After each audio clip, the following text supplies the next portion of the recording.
I'm going in for an echocardiogram now, but I try to watch things and look at things and keep, because I don't want to get up one day and say, because I've had family in my life, I know that have had different high blood and sugar and had things, but never took care of it. Yeah. And it I just think leads to more problems it's later going on. to, It just, man. Your everything kidneys just snowballs. And it's crazy sometimes too, because you'll get this medication to fix this thing, but this medication causes this to mess up, and so it's a balancing act to try to figure out. But and I think people are just used to calling nurses and talking to nurses, because I know my whole career, you know, people call me and say, "Hey, I got this rash. Can I send you a picture of this?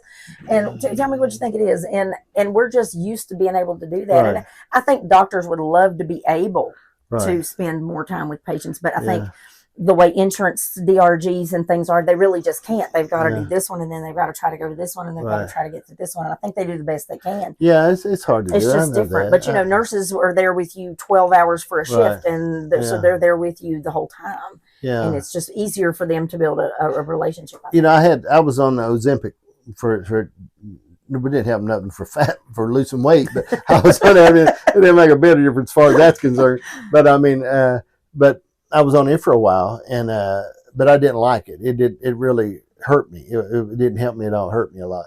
And but I was talking to a friend of mine. I had another friend that had been on it for a year or so, and he was in awful shape. I mean, his arms, little old tiny arms, and it looked like he'd lost all this muscle mass, and he'd got so he'd really scrawny. And I thought, and I was talking to the doctor the other day about it, and they said, well, he probably is not exercising, not doing this, not doing that. I thought, well, no, he does exercise. He don't do anything.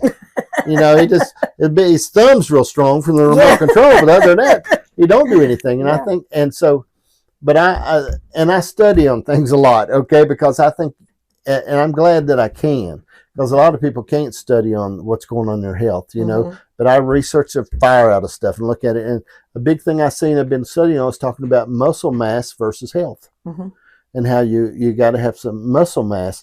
And they talked about people with for cancer and all these things, that they relate back. The more muscle mass you have, the least likely with cancer and different things like that. And I thought it makes a lot of sense.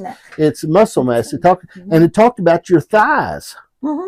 Okay, your thighs and the muscle mass in your thighs and things like that, and that makes sense, because that's where most of your strength comes from, is actually from your thighs. You know, proper body mechanics is bending your legs, lifting with your legs, and keeping those legs so strong. So that makes sense.